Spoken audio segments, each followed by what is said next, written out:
endless race stuff. And last point, which is obvious, I'm not sure anybody could find tangible ways in which any Black American or any white American has benefited from the furious debate and chin-tugging and yelling about race over the past 5 years. If you can find one person other than the chicks who run BLM who have all those houses. Talcum Eggs. You know Talcum Eggs. Oh, okay.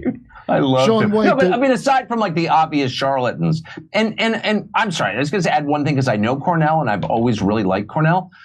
I went to Africa with him 20 years ago with Sharpton and had the best time ever.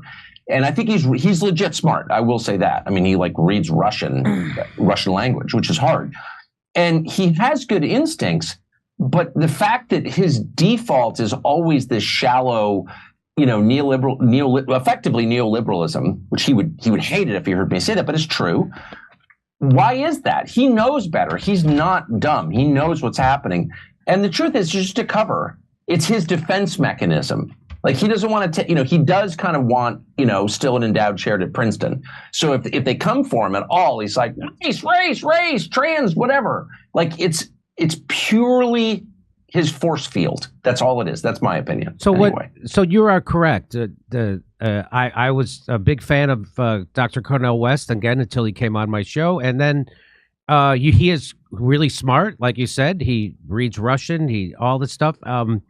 And that's why it was so disappointing when he pretended he was dumber than a pothead jagoff comedian for that entire interview. Exactly. He tried to make the case that Donald Trump tried to overthrow the peaceful transfer of power on January 6th. Oh, come on. Which I know he's smarter than. And a bunch of Second Amendment gun nuts showed up at the Capitol to try to overthrow the government. And son of a bitch, they all forgot their guns. Isn't that the weirdest thing? Oh, my God. It's like, Vinny, you didn't bring the guns. No, I brought the mittens. Anyway, of course, he knows better. And then I tried to point out that, one of his issues is Stop Cop City, people who are protesting the expansion of the police state in Atlanta.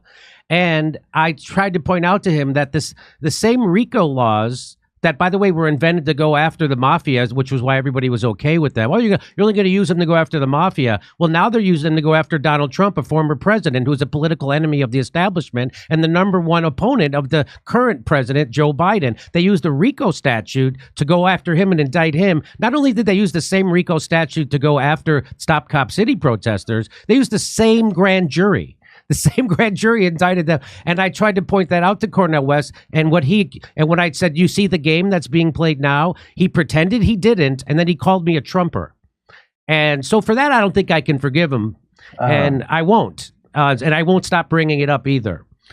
Just like I won't stop bringing up. That's just so, but it's so sad, though. It's so sad. I mean, because Cornel, the whole shtick is I'm a free man. I'm totally, I'm an old blues man. He's always saying that, right?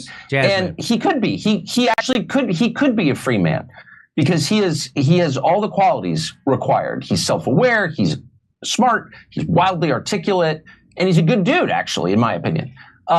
So why not be? And I think he's had a series of very complex personal life, and they basically just kind of have him. Like he needs the gig, and so he has to. Repeat the slogans. And that's why it bums me out every time I see him. It totally bummed me out. And